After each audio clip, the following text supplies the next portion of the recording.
Komisi Pemilihan Umum membuat aturan baru soal dokumen pribadi Capres dan Cawapres untuk pemilu 2029.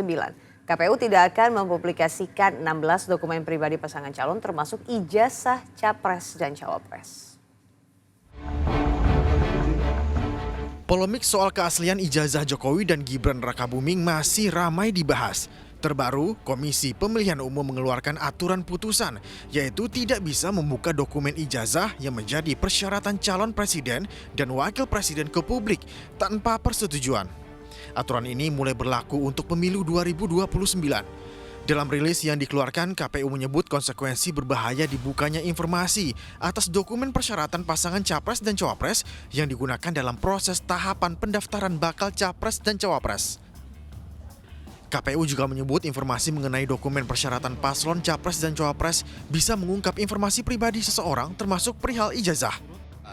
Jadi pada intinya kami hanya menyesuaikan pada dokumen-dokumen tertentu yang ada dalam tanda kutip aturan untuk dijaga kerahasiaannya, misalnya berkaitan dengan rekam medis, kemudian dokumen sekolah atau ijazah dan seterusnya itu ya yang bersangkutan yang harus diminta kemudian atau atas putusan pengadilan. Menyesuaikan undang-undang keterbukaan informasi publik gitu ya. Tidak ada yang dilindungi karena ini ada uji konsekuensi yang harus kami lakukan ketika ada pihak meminta di PPID kami. Jadi ada informasi-informasi yang lembaga itu kemudian harus mengatur mana yang dikecualikan, mana yang tidak. Peraturan KPU ini turut direspon Komisi 2 DPR sebagai mitra KPU. Wakil Ketua Komisi 2 Dede Yusuf bilang setiap calon-calon pejabat publik baik itu DPR, Menteri, Presiden, saya pikir adalah sebuah data yang harus bisa dilihat oleh semua orang. Karena orang lamar kerja saja pakai CV, apalagi ini mau lamar jadi pemimpin.